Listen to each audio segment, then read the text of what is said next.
मोहब्बत की दहलीज पर बेगाज़िया खान। अस्सलाम वालेकुम मेरे प्यारे रीडर्स, उम्मीद करती हूँ कि आप सब खैरियत से होंगे।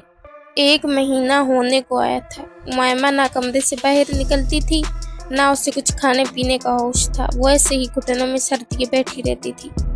निदा, पलवशा और राज़ान उसके पास बैठते थे, बातें करते थे, लेकिन वो बिल्कुल चुप होती थी। उसे किसी चीज़ का होश नहीं था, ना वो सोती थी। उसकी आंखों से नींद गायब हो चुकी थी। सब उसकी वजह से बहुत परेशान रहते थे। आर्यान भी सारा दिन बाहर होता था, ऑफिस का काम करता था और रात को लेट वापस आता था। वो भी बिखर रहा था, लेकिन उसे संभालने के लिए कोई नहीं था। वो अंदर से टूट चुका था, सारी रात बैठा रहता। नींद तो उसे भी नहीं आती थी, आती भी कैसे, दोनों एक दूसरे से दूर थे। और तारा, वो तो यहाँ शॉपिंग करती रहती, सारा दिन अपने दोस्तों से बातें करती, या तो सबसे लड़ाई करने पहुंच जाती। उसे तो कोई परेशानी नहीं थी। निदा ने भी पूरा महीना ना तो ज़ियान से कोई बात की थी, ना ही उससे मिली थी।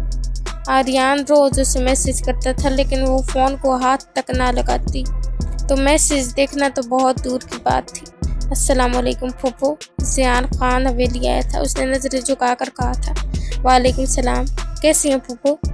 मैं ठीक हूँ। ऐसे क्यों बात कर रहे हो? मेरी तरफ देखो। नज़र उठाने के काबिल कहाँ छोड़ा है आर्यान ने। अच्छा आओ बैठो। जी। उमैमा कैसी है? कैसी ही होगी, सारा दिन कमरे में बंद रहती है, ना खाने का होश है ना पीने का। अब तो रोती भी नहीं है, बिल्कुल चुप, ना किसी से बात करती है। लैला बेगम ने दर्द भरे लहजे में बताया था। आई एम सॉरी फूफो। तुम क्यों कह रहे हो? जिसकी गलती है उसे जब कोई एहसास नहीं है तो। अच्छा तुम बताओ कैसे आना हुआ? वो मैं उमैमा को देखने आया था और निदा से भी मिलने। वो बात नहीं करती ना मुझसे। क्या मतलब बात नहीं करती? तुम दोनों की फ़ोन पर बात नहीं होती? नहीं, वो मेरा फ़ोन भी नहीं उठाती। ज़ियान ने नज़रें झुकाए कहा था। ये तो बहुत बुरी बात है, मैं पूछूंगी उससे। अच्छा जाओ तुम मिल लो। उमैमा के कमरे में तीनों बहनें बैठी हैं। जी। उमैमा एक बात बताऊं तुम्हें? पलवशा ने कहा था, लेकिन वो सुन कहाँ रही थी। तभी दरवाज़ा नॉक हुआ था।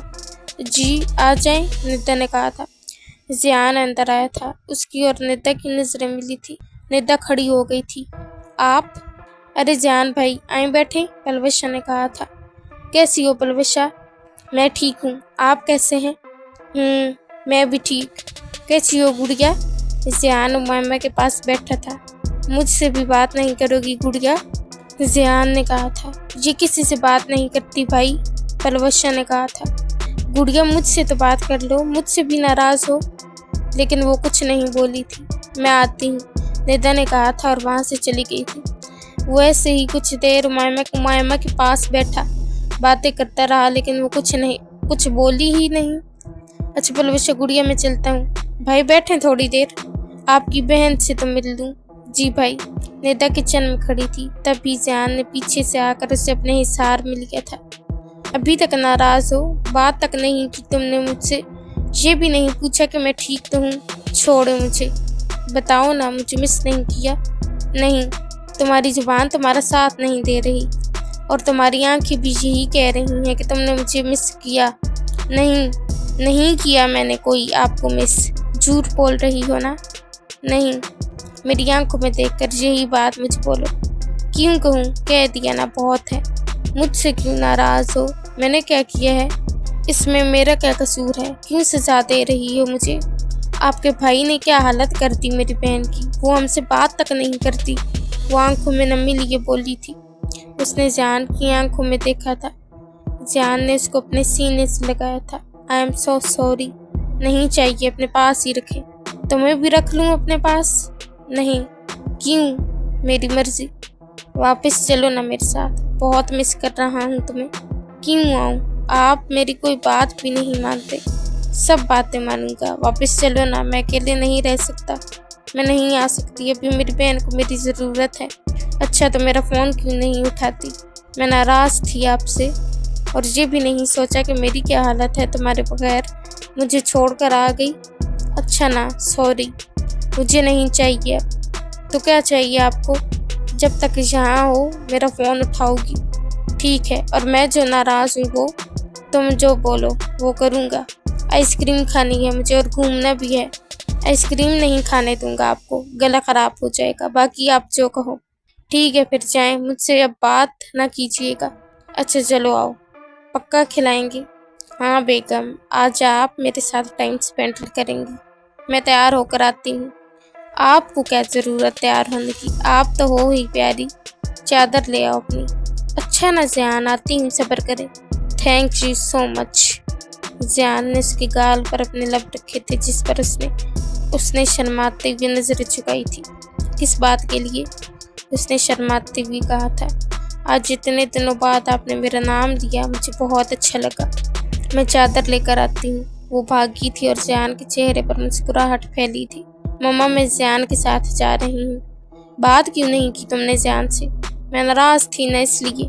देखो नेता, इसमें ज़ियान की कोई गलती नहीं है। मम्मा अब जाऊँ? अच्छा जाओ। नेता ज़ियान के साथ गाड़ी में आकर बैठी थी। मैं नाराज़ हूँ, आपसे क्यों बताया आपने मम्मा को? तो और क्या करता, आपने पूरा महीना मुझसे बात नहीं की तो मम्मा को क्यों बताया? अब मैं डबल नाराज़ हूँ और मैं फिर वापस भी नहीं लेकर आऊँगा। ज़ियान। जी बेगम, मुझसे बात मत करें। क्यों? मैं तो करूँगा। और ख़बरदार जो अब नाराज़ हुई तो, वरना अच्छा नहीं होगा। जानती है ना फिर मुझे। हाँ पता है, खड़ूस हैं आप, गुस्सा करते हैं। शर्म नहीं आती शोहर के नाम रखते हुए? तो शोहर को कब आई? जब मैं नाराज़ थी तो आकर मना ही लेते, और गुस्सा भी मुझ पर करते हैं। बहुत बड़ी झूठी हो तुम। कब गुस्सा किया मैंने? हाँ अभी नहीं किया, पहले तो किया था ना। ज़ियान ने उसे घूरा था। देखा, अभी फिर डरा रही हैं मुझे। मैं फिर चली जाऊंगी। अब नहीं जाने दूंगा बेगम, बहुत हो गया अब। अच्छा जी। जी बहुत हो गई नाराज़गी, अब वो कर दिखाए नाराज़, फिर देखना आप। आर्यन तुम ठीक हो? मैं ठीक हूँ, तुम बताओ मीटिंग कब है? आर्यन मैं कर लूँगा मीटिंग, तेरी तबीयत ठीक नहीं है, फरहान ने कहा था। क्या हुआ है मुझे? मर तो नहीं गया ना? आर्यन पागल हो गया है? अल्लाह ना करे तुझे कुछ हो। बता कब करनी है मीटिंग? आर्यन तू इस वक्त ठीक नहीं है, रेस्ट कर। कहा ना नहीं करता मुझे रेस्ट वेस्ट। आर्यन ने गुस्से से फ़ोन फेंका था। अच्छा रिलैक्स, मैं चाय मंगवाता हूँ तेरे लिए। कॉफ़ी चाहिए मुझे, चाय नहीं। अच्छा कॉफ़ी मंगवाता हूँ, खाना खाएगा? आर्यन ने उसे गुस्से से देखा था। देख आर्यन, तू जितना मर्जी गुस्सा करे, खाना तो खाएगा आज तू। ऐसे भूखा रहेगा तो क्या करूँ? तू ही बता, मुझे कुछ समझ नहीं आ रहा। पता नहीं क्यों फरहान, आज ऐसे लग रहा है मेरा दिल मुझसे बहुत दूर जा रहा है। बहुत बेचैनी सी हो रही है मुझे। सब्र कर, सब ठीक हो जाएगा। कब होगा फरहान, कब? वो आंखें मूंद गया था। मामा नेता कहाँ है? वो ज़ियान आया था, उसके साथ गई है। अच्छा, वो मुझे आपसे बात करनी थी कुछ। बाबा से तो मैंने कर ली है। हाँ कहो, क्या बात है? मम्मा वो मैंने उमैमा का पासपोर्ट वगैरह सब कुछ बनवा लिए है, तो मैं इसको लेकर जा रहा हूँ आउट ऑफ कंट्री। वो अच्छा फील करेगी और अपनी पढ़ाई भी कंप्लीट कर लेगी। अच्छी बात है शेराजान, लेकिन उससे बात की तुमने? नहीं अभी तक नहीं की। आप सामान पैक कर दें उसका। कब जाना है? कल की फ़्लाइट है। इतनी जल्दी राजान? मामा जी जल्दी कहाँ है, मुझे उसे बहुत पहले ले जाना चाहिए था और पलवशा की पढ़ाई भी मुकम्मल हो गई है तो उसकी भी फ़्लाइट है, लेकिन फिर भी आप बता दें कि उसे भी लेकर जाऊँ या नहीं। हाँ ठीक है, ले जाओ, दोनों इकट्ठी होती हैं तो खुश रहती हैं। ठीक है मम्मा, मैं आता रहूँगा, वैसे भी कुछ टाइम की बात है। ठीक किया तुमने राजान, और मुझे यकीन है कि तुम अपनी बहन को वैसे ही लेकर आओगे जैसी वो थी। इंशाल्लाह मम्मा, लेकिन इस बार मेरी बहन और मजबूत बनकर लौटेगी इंशाल्लाह राजान। अच्छा बाबा कहाँ हैं तुम्हारे? वो मीटिंग अटेंड कर रहे थे और ऑफिस का कुछ काम था तो इसीलिए। अच्छा जाओ बताओ दोनों को। जी मैं बताता हूँ, आप फिक्र मत करें। मलिक साहब बुला लेना निदा और उमैमा को, उनके बगैर हवेली में कोई रौनक ही नहीं है। हमना बेगम ने कहा था। वो अब नहीं आएंगी हमना, तुम्हारे बेटे ने जो किया है। मैं अपनी बहन से शहरोज से नज़र तक नहीं मिला पा रहा, पता नहीं किसकी नज़र लग गई हमारे बच्चों को। आलिया बेगम ने कहा था। ठीक कह रही हो आलिया, हंसते खेलते थे हमारे बच्चे, अब तो कोई बोलता तक नहीं है। चलो बस, अब और नहीं खानी। ज़ियान एक और प्लीज़।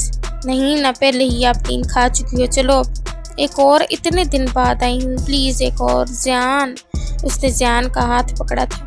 फिर मैं गुस्सा करूँगा तो तुम कहोगी आप गुस्सा करते हैं। तो क्या है, खिला देंगे तो तुम्हारी तबीयत ख़राब हो जाएगी। नहीं होती, शॉपिंग करवाता हूँ तुम्हें, चलो आओ। एक आइसक्रीम। निद्दा कहा ना, नहीं तो नहीं। जियान ने उसे घूरी दी थी तो वो उठ गई थी। जियान ने उसका हाथ पकड़ा था।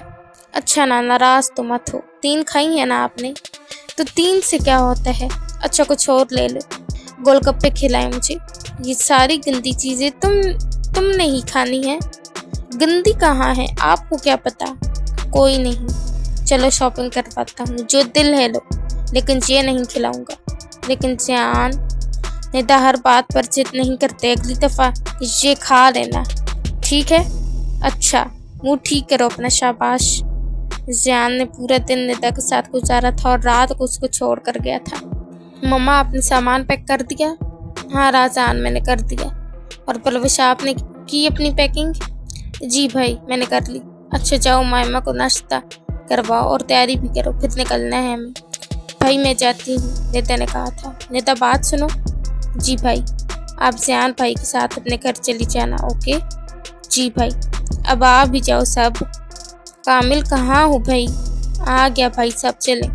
हाँ चलो सब। ओके मामू, राजान ख्याल रखना अपना भी और बहनों का भी। जी मामू। उमायमा गुड़िया अपना ख्याल रखना। सब लोग मिले थे। भाई आप नेता को ले जाएं साथ, राजान ने कहा था। नेता बात सुनो बेटा। जी भाई। राजान ने उसके कान में सरगोशी की थी। ओके डन भाई, नेता ने मुस्कुराते हुए कहा था। और अपडेट देती रहना मुझे, जो हुक्म आपका भाई, नेता ने मुस्कुराते हुए कहा था। राजान क्यों जा रहे हो? नताशा ने कहा था। क्या मतलब क्यों जा रहे हो? मैंने पढ़ना है इसलिए जा रहा हूँ। अच्छा ख्याल रखना अपना। और वापस कब आओगे? पता नहीं, ये तो मुझे भी नहीं पता। अच्छा जल्दी आना। अनाया ख्याल रखना अपना। राजान ने उसका गाल थपथपाते हुए कहा था। आप भी कॉलेज रोज जाना, छुट्टी नहीं करनी, और कोई भी बात हो जियान भाई को इन्फॉर्म करना, ओके। आप वापस कब आएंगे? जाने तो दो, क्यों मिस करोगी मुझे? राजान ने शरारती नज़रों से उसे देखते हुए कहा था। मैं क्यों करूँगी, आप जैसे सड़ियल इंसान को। मैं तो ऐसे ही कह रही थी। अच्छा तो मतलब मिस नहीं करोगी? फिर मैं वापस भी ना आऊँ? राजान भाई, आप जब वापस आएंगे तो गुस्सा उधर ही छोड़ आइएगा, अनाया ने मुस्कुराते हुए कहा था। जी नहीं, राजान जैसे जा रहा है वैसे ही वापस आएगा। बहुत हैं आप। नहीं, मैं एक ही हूँ। अच्छा अब जाने का टाइम हो गया है, अब जाऊँ? मैंने कब रोका है, जाएं। सच बताओ ना, मिस करोगी? बेटा तुमने जाना नहीं है, लैला बेगम ने कहा था। मम्मा वेट करें, तुम कहो तो अनाया को भी साथ ही भेज दूँ? लैला बेगम ने मुस्कुराते हुए उसके कान में सरगोशी की थी। हाँ अगर इजाज़त मिल जाए तो वाई नॉट। बहुत तेज़ है तुम, लैला बेगम ने उसके कंधे पर थप्पड़ लगाया था। अच्छा ना, आपने पूछने भी नहीं दिया। मैं पूछ देती हूँ। अनाया देखो मेरा बेटा जा रहा है, पता नहीं कब वापस आएगा, बताओ ना, मिस करोगी राजान को? लैला बेगम ने कहा था।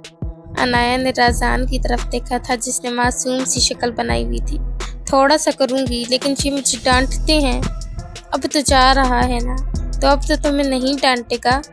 हाँ करूँगी ना, बहुत सारा मिस। अच्छा, लैला बेगम ने अच्छा को लंबा खींचा था और राजान की तरफ मुस्कुराते हुए देखा था। जब मिस करोगी तो मुझे क्यों नहीं कहा? क्यों, आपको क्यों बताऊँ? ना बताओ। अच्छा जब दिल किया मुझे फ़ोन कर लेना, ओके। ओके एवरीवन, अल्लाह हाफिज़। राजान ने सबको फ्लाइंग किस दी थी। सब ने हाथ हिलाकर उसे अल्लाह हाफिज़ कहा था। आर्यान और फरहान हवेली आए थे। क्या बात है, बड़ा सन्नाटा है आज हवेली में, फरहान ने कहा था। सन्नाटा किधर है, मैं जो हूँ, तारा ने कहा था और आर्यान के करीब आई थी। दूर रहो मुझसे, समझी? आर्यान ने गुस्से से कहा था। ये बताओ कहाँ है सब, फरहान ने पूछा था। मुझे क्या पता, इकट्ठे ही गए हैं सब। आर्यान आओ, हम चले कहीं बाहर। तारा मैं तुम्हें वार्न कर रहा हूँ, दूर रहो मुझसे वरना अच्छा नहीं होगा। आर्यान ठाड़ा था। ओके, इतना गुस्सा क्यों कर रहे हो? सब मुस्कुराते हुए आए थे हवेली वापस। वैसे राजान ने क्या कहा था तुमसे जो तुम इतना मुस्कुरा रही थी? आपको क्यों बताऊं? निद्दा ने मुस्कुराते हुए कहा था। अच्छा ना बताओ। अच्छा दिखाऊंगी आपको। क्या दिखाओगी? अभी सब जानना है आपको, बता दूंगी। आप सब कहाँ गए थे? फरहान ने पूछा था। क्यों, आपको क्यों बताएं? माहा ने कहा था। अरे माहा बेटा, ऐसे नहीं कहते, मैं ही बता देता हूँ। मेरे साहबजादे को वैसे भी इसी का इंतजार था, तो इसके लिए तो खुशी की ही खबर है ना, अहमद मलिक ने कहा था। आर्यान ने जांचती नजरों से देखा था। तो बेटे बहुत मुबारक हो तुम्हें, आज राजहान अपनी बहनों के साथ चला गया है जहाँ से, अहमद मलिक ने संजीदगी से उसे बताया था। उसका दिल तो पहले ही बहुत बेचैन था, अब तो ये बेचैनी हद से बढ़ गई थी। दिल की धड़कनें बेकाबू हो रही थी और हर गुजरता लम्हा उसे मजीद बेचैन कर रहा था। ये खबर सुनकर उसके दिल पर जैसे कोई भारी पत्थर रख दिया गया हो। आंखें खाली और दिल दिमाग एक अजीब से खला का शिकार हो गए। उसकी जिंदगी जैसे थम सी गई थी। उसकी जिंदगी तो घूमती ही उसके इर्द गिर्द थी। कहाँ उसकी जुबान लड़खड़ाई थी, ना उसकी जुबान उसका साथ दे रही थी और ना उसके पाँव उसके लिए खड़ा रहना तक महाल था। ये तुम्हें जानने की जरूरत नहीं है, बस यही बताना था तुम्हें कि वो चली गई है, हमना बेगम ने कहा था। आर्यान लड़खड़ा गया था। उसकी आंखों के सामने जैसे अंधेरा छा गया था। संभाल अपने आप को आर्यान, फरहान ने उसे पकड़ते हुए कहा था। शुक्र है चली गई बेचारी, कैसे रहती यहाँ अकेली, तारा ने कहा था। बकवास बंद रखो अपनी, खबरदार जो मेरी बहन के बारे में कुछ भी कहा तो। निद्दा ने एक जोरदार थप्पड़ मारा था उसे, जिससे वो लड़खड़ा गई थी। आ गई मेरी शेरनी बेटी, हमना बेगम ने मुस्कुराते हुए कहा था। तुम्हारी इतनी हिम्मत, तुमने मुझ पर हाथ उठाया।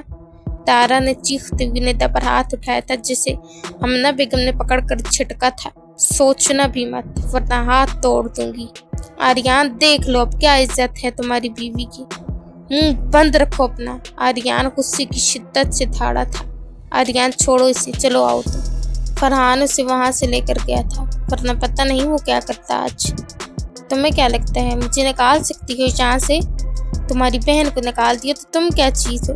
मेरी बहन बच्ची थी इसलिए, वरना हाल तो वो तुम्हारा जो करके गई थी, तुम्हें यहाँ से खुद ही चले जाना चाहिए था। लेकिन मैं तुम्हें अच्छी तरह बताऊंगी मैं कौन हूँ। हो कौन तुम और बिगाड़ क्या लोगी मेरा? शहरोज खान की बेटी हूँ और जान मलिक की बीवी हूँ। वो हश्र करूंगी तुम्हारा, तुम खुद को भी नहीं पहचान पाओगी। देखते हैं, तुम्हें भी मैंने सबक ना सिखाया तो देखना तुम। पहले अपनी फिक्र करो।